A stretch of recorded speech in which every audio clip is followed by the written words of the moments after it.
J'ai élaboré des lettres de mission pour les membres du gouvernement. Chaque département ministériel va rendre compte, le moment venu, de l'exécution des missions à lui confiées et les conséquences en seront tirées. Cela en toute responsabilité. Il s'agit de notre devoir sacré de redevabilité envers le peuple nigérien. En tout état de cause, à un moment ou à un autre, chacun rendra compte de ses actes devant le peuple, devant l'histoire et devant le Créateur. C'est aussi vrai pour les gouvernants que pour les agents publics, les pères de famille et chaque citoyen. Fin de citation. Général de brigade Abdraman Chani, président du Conseil national pour la sauvegarde de la patrie CNSP, chef de l'État. Message à la nation à l'occasion du 66e anniversaire de la proclamation de la République, 18 décembre 2024.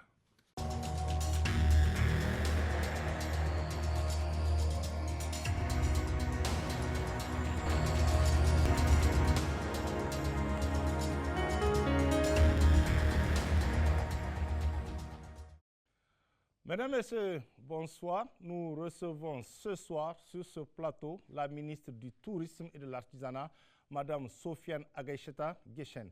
Madame la ministre, bonsoir et merci pour l'honneur que vous faites à Télé Sahel pour cet entretien qui porte sur votre lettre de mission. L'insécurité qui sévit au Niger depuis des années, notamment dans les zones touristiques, a anéanti totalement le secteur combien si important du tourisme. Alors, question, Madame la ministre, pouvez-vous nous dire très brièvement l'état dans lequel se trouvait le tourisme et l'artisanat avant l'événement du 26 juillet 2023 et quelle est la situation depuis votre arrivée à la tête du ministère? Mais avant, Madame la ministre, on tient à vous remercier pour ces belles tenues qui sont offertes par le SAFEM et on voit bien que vos services, en tout cas, s'intéressent à la promotion de l'artisanat et des produits locaux au Niger. Merci. Et je vous en prie. Les tenues vous vont à merveille. Merci. Tout d'abord, bonsoir M. Abdoulaye, bonsoir Ousmane. Et je voudrais d'abord exprimer l'immense plaisir que j'ai de me retrouver ici sur ce plateau pour vous enquérir de la vie du ministère de l'Artisanat et du Tourisme depuis ma prise de fonction, conformément à la lettre de mission à nous confier par le président du Conseil national pour la sauvegarde de la patrie, chef de l'État, le général de brigade Abdrahman Chani.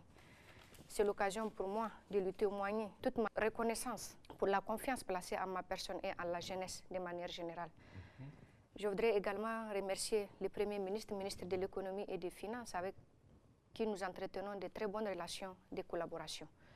Je voudrais également remercier la radio-télévision Niger et toute la presse nationale qui, durant toutes nos activités, nous ont accompagnés avec professionnalisme. Je voudrais non plus pas oublier nos forces de défense et de sécurité pour qui j'ai une pensée très forte. Je voudrais naturellement pas oublier mes collaborateurs du secteur de l'artisanat et du tourisme et tous les acteurs qui interviennent dans les domaines. Avant de vous parler de la situation des secteurs avant le 26 juillet, je voudrais rappeler le contexte sécuritaire dans lequel se trouvait le Sahel en général, qui au-delà du secteur de l'artisanat et du tourisme, il faut le rappeler, a impacté l'ensemble de l'économie de la sous-région. D'accord. Le secteur de l'artisanat comme celui du tourisme rencontrait des difficultés quant au faible afflux de touristes internationaux et également la faiblesse de la consommation des produits locaux. Donc au niveau du ministère, il s'agissait pour nous, dès le départ, de mettre un moyen d'accompagnement efficace pour permettre aux artisans de pouvoir écouler leurs produits. Madame la ministre, pouvez-vous nous dire quels sont les grands défis auxquels sont confrontés le tourisme et l'artisanat et qu'envisagez-vous pour les relever? Il faut rappeler que les défis ils sont multiples. Et ils ne sont pas seulement au niveau de l'artisanat, il y en a également au niveau du tourisme. Parmi ces défis, il faut savoir que plusieurs actions ont été menées.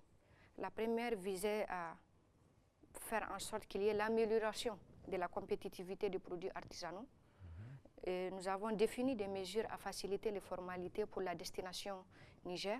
Nous avons également fait la promotion des initiatives qui viseraient à faire développer le tourisme intérieur. Nous avons également mis en place un cadre approprié de mesure des résultats et d'appréciation de la performance des actions du ministère. Je voudrais évoquer chaque défi et aussi ce que nous avons mis en œuvre afin de pouvoir relever les défis. Dans le domaine de l'artisanat, il faut rappeler que la Chambre des métiers de l'artisanat est la plus haute instance de représentation des artisans. Elle est l'interface entre le pouvoir public et les artisans. Et à la différence des autres organisations professionnelles des artisans, à savoir les coopératives, les associations, les fédérations, la CEMANI, quant à elle, est un établissement à caractère professionnel et qui a été créé par une loi et dont les statuts ont été adoptés par décret. Je voudrais rappeler qu'avant le 26 juillet, cette institution n'était plus opérationnelle, du fait que les membres de circonscription régionale, nationale, n'étaient plus opérationnels puisqu'ils étaient en fin de mandat. Donc pour un début, il nous fallait rapidement pallier à ces problèmes. Et pour cela, le ministère a accompagné la Chambre des métiers dans le cadre de l'enregistrement des artisans au registre des métiers, au répertoire des entreprises artisanales conformément au code communautaire de l'UEMOA. Par ailleurs, il faut le rappeler, comme je viens de le citer, la Chambre n'était plus opérationnelle. Il fallait donc enclencher un processus de renouvellement des instances consulaires, régionales et nationales de la Chambre des métiers. Et si tout se passe comme prévu, nous disposerons dans le plus bref délai d'une instance qui est vraiment en règle, conformément à la réglementation. On peut citer par ailleurs d'autres défis, à savoir celui des besoins en renforcement des capacités techniques et managériales des artisans, du fait que la majorité d'entre eux étaient formés sur l'État. Par là, il faut entendre que très souvent, si nous prenons le cas des menuisiers, c'est des jeunes qui sont autour, que l'artisan arrive à former, mais pas de manière ordonnée. Ils observent juste et apprennent. Donc, il nous fallait vraiment trouver un cadre adéquat pour pouvoir former les artisans de manière à ce que la formation puisse se tenir très bien. Donc, pour pallier à ces besoins, nous avons entrepris des actions à travers l'organisation de formation au profit de 153 artisans. Nous avons 25 artisans que nous avons formés au niveau de la région de Tillabéri en transformation agroalimentaire et en gestion des micro-entreprises.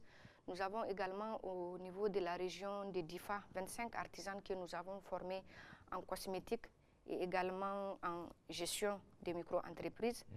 Nous avons également formé 6 artisans en couture traditionnelle et 1 en diagnostic automobile au Maroc dans le cadre de notre partenariat avec l'Organisation du développement de l'artisanat et la Chambre des métiers de Rabat. Nous avons également, en marge de la 13e édition du SAFEM, formé 51 artisans dans les normes de production, de qualité et de marketing de la propriété intellectuelle. Nous avons également formé 25 artisans venus de toutes les régions durant les SAFEM sur le marketing digital. 20 artisans également ont bénéficié d'une formation au niveau de la commune d'Ingal en vannerie et en gestion commerciale. Et nous pouvons citer également comme défi le besoin en infrastructure et en équipement dans certaines localités et à forte concentration d'artisans. À ce niveau, nous avons entrepris la mise à disposition de 3 centres artisanaux dans la région de Tillabéri, à Lossa, Saï et Baleyara. L'installation des artisans figure vraiment dans les perspectives immédiates du ministère. Nous avons également l'équipement du village artisanal de Tillabéri en matériel informatique et également en matériel de menuiserie. Ensuite, ce qu'il faut rappeler, c'est que les artisans étaient confrontés surtout à la difficulté de pouvoir écouler leurs produits, que ce soit au niveau du marché national ou bien international. Et vraiment, la réponse par rapport à ces défis s'est traduite par les actions de promotion que nous avons initiées au niveau de mon ministère sur les 2 plans.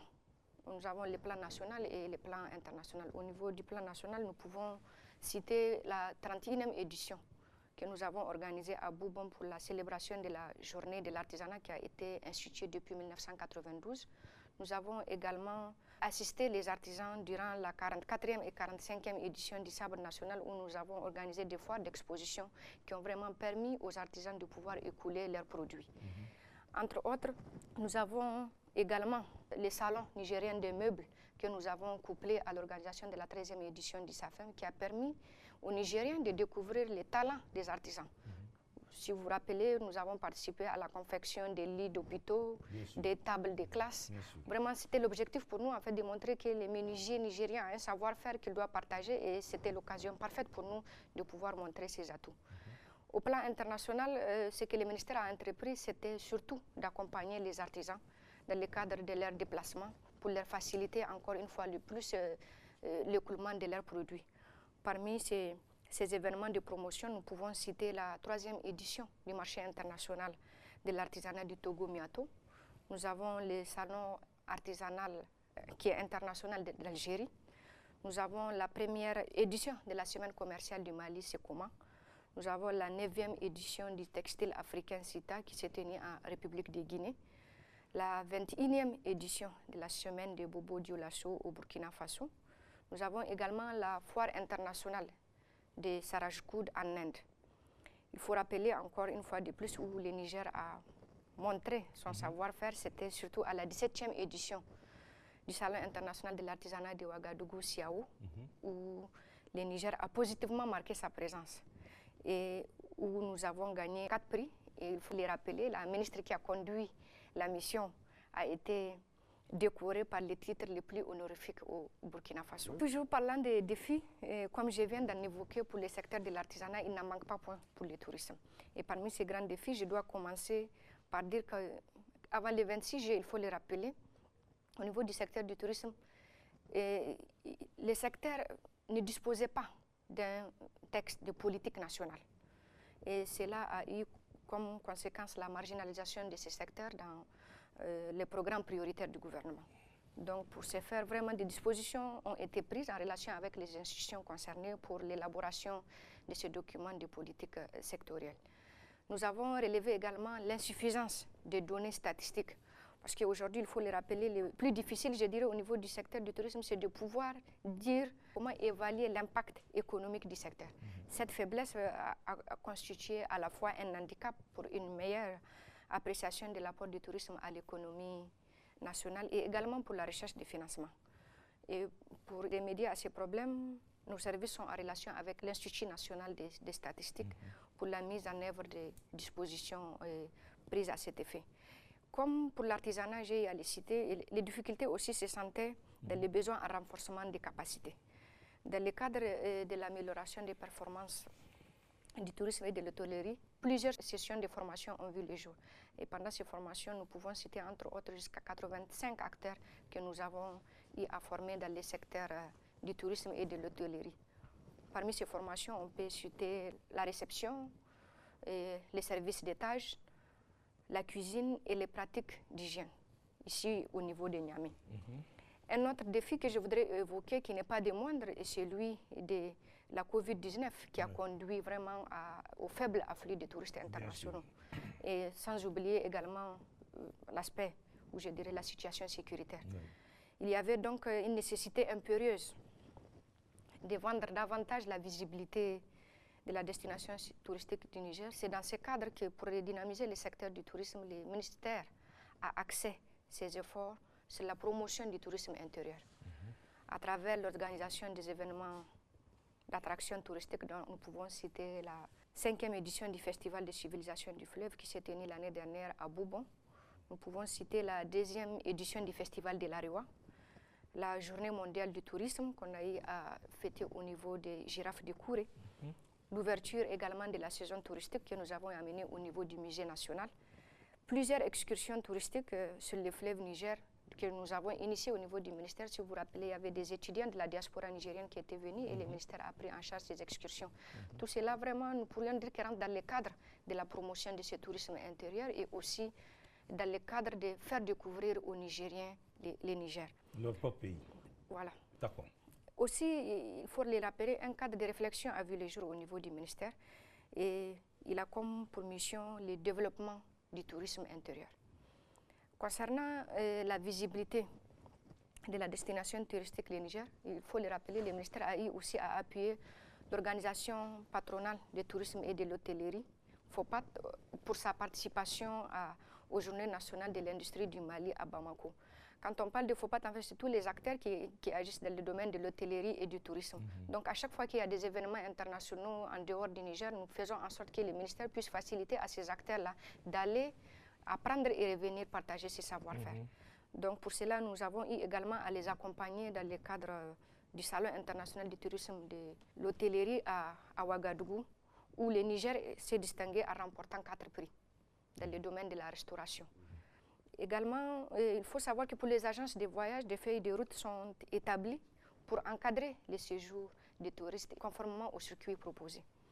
Je voudrais citer un autre défi qui constitue un obstacle sérieux à la promotion du tourisme ici au Niger, et qui a été longuement décrié par les acteurs du tourisme. C'est celui de la concurrence déloyale. Ouais. Et pour cela, nous avons mis à contribution le ministère de l'Intérieur qui a adressé un courrier à tous les gouverneurs de région pour vraiment faire en sorte que les règles soient respectées dans ce sens et qu'on empêche aux acteurs qui ne disposent pas d'agrément, qui ne sont pas reconnus par les ministères, de vouloir prendre ce qui ne leur revient pas, je le dirais comme ça. Et je profite de cette occasion pour remercier ce gouverneur pour vraiment le respect de ces instructions données par le ministère de l'Intérieur. Parlant de la concurrence déloyale que vous venez d'évoquer, à qui appartiennent ces villas? Puisqu'on sait qu'il y a beaucoup de villas à Niamey.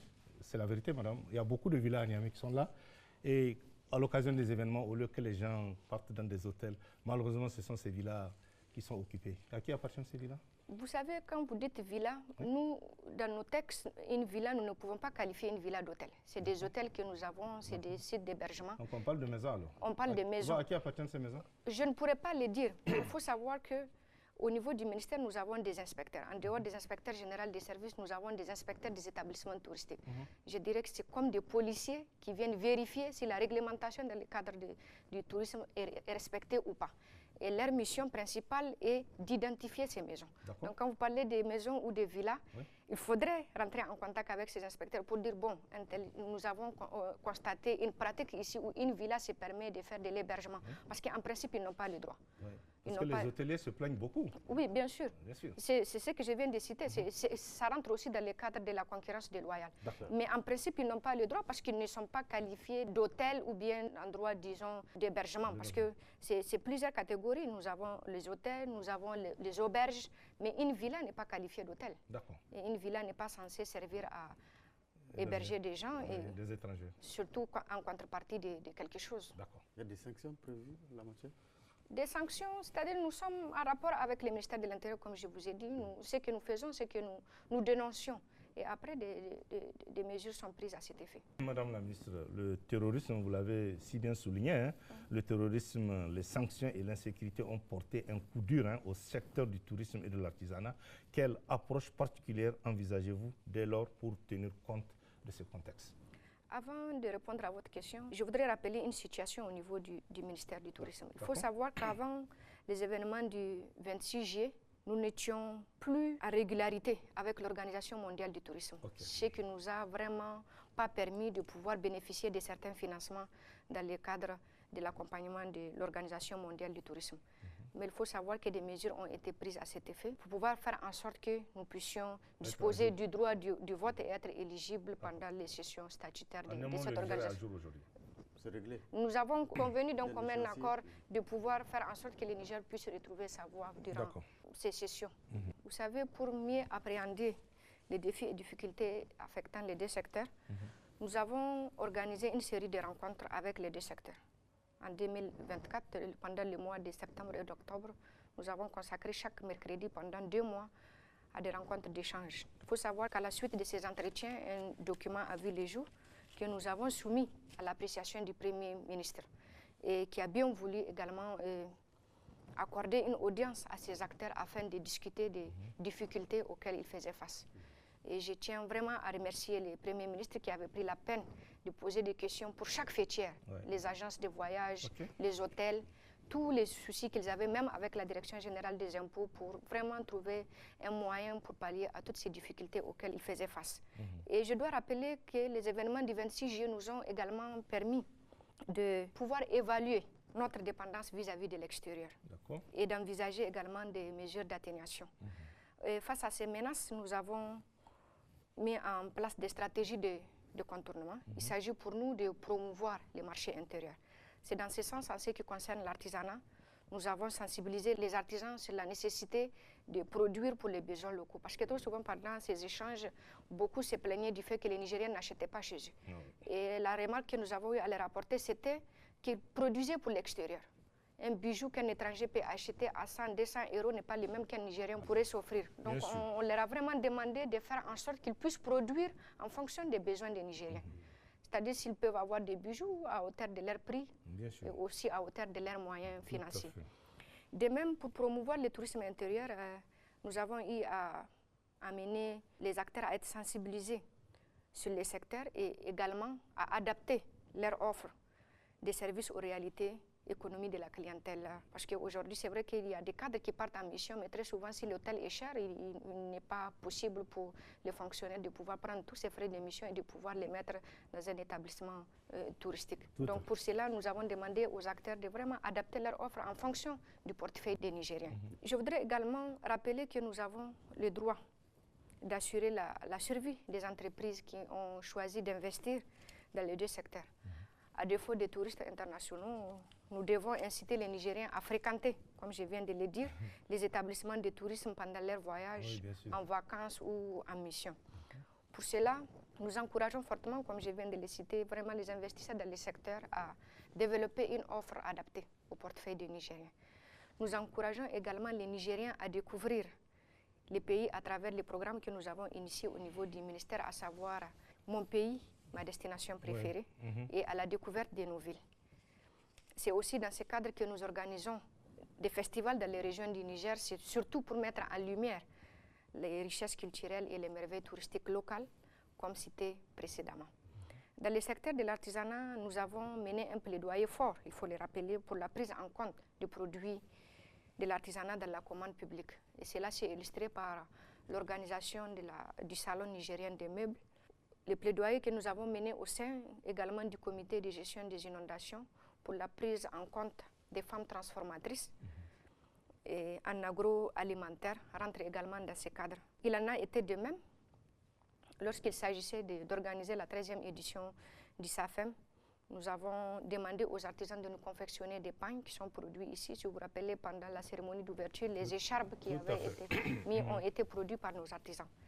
En ce qui concerne le commerce électronique, parce que bon, comme vous l'avez cité, aujourd'hui, nous avons un souci sécuritaire qui ne permet pas à nos artisans de pouvoir se déplacer et qui ne permet pas non plus à certains touristes de vouloir venir. Donc, il s'agissait pour nous de réfléchir rapidement à des moyens pour pouvoir faire en sorte que les artisans qui sont assis chez eux ou bien dans leurs boutiques ou dans les centres artisanaux puissent écouler leurs produits. C'est dans ce cadre que nous avons mis en place des formations en commerce électronique. Le e-commerce. Le e-commerce, voilà, en collaboration avec l'Agence nationale de la société d'information ANSSI. Nous avons également organisé des formations au profit des femmes artisanes représentant les 8 régions en marketing digital. Nous comptons poursuivre ces partenariats avec l'ANSSI pour promouvoir le e-commerce, comme vous venez de le citer, dans les secteurs de l'artisanat, y compris celui du tourisme. Nous avons également une convention en projet avec le ministère de la Communication dans le cadre de la plateforme de Niger Post qui est Kaomini, qui rentre aussi dans ce cadre. C'est une plateforme où la personne peut commander ce qu'elle veut et puis elle est livrée. Le e-commerce, ça marche? Ça marche, oui. Ils ont une plateforme au niveau de Niger Post qui s'appelle Kaomini et nous sommes en collaboration avec eux pour que nous puissions intégrer en fait les artisans dans leur base de données pour qu'ils puissent écouler leurs produits. Quelle place occupe le tourisme et l'artisanat dans notre société et dans notre économie? Que comptez-vous faire pour faire de l'artisanat un véritable levier économique et social? Vous savez, le tourisme, c'est l'industrie du voyage. Les Nigériens voyagent beaucoup et pour preuve, nous avons plus de 20 compagnies de transport terrestre ici au Niger qui sont dynamiques et opérationnelles. Actuellement, la majorité des clients de nos structures d'hébergement sont constitués d'étrangers en séjour ou de passage au Niger. Notre stratégie vise à casser cette dépendance en favorisant le développement du tourisme domestique. Nous comptons aussi, à travers les actions ciblées et harmonisées, promouvoir et développer le tourisme comme levier pour la reprise économique du pays. En ce qui concerne l'artisanat, je dois rappeler que beaucoup ont une compréhension étroite du secteur de l'artisanat. Pour eux, les activités de l'artisanat se limitent à l'artisanat d'art, à savoir la bijouterie, la maroquinerie, alors que dans sa dimension large, l'artisanat englobe des activités de production, artisanat utilitaire telles que la confection de meubles, des ustensiles de cuisine. Nous avons la transformation agroalimentaire, les divers services, et petits transports urbains, la plomberie, l'électricité dans le cadre des BTP, également la petite restauration. Il faut savoir que le secteur est organisé en 8 branches d'activité qui sont réparties en 291 métiers. C'est dire qu'aujourd'hui, il serait difficile de ne pas compter un artisan dans une famille nigérienne. Un recensement d'ailleurs dans ce cadre est prévu pour montrer le taux très élevé des artisans au Niger.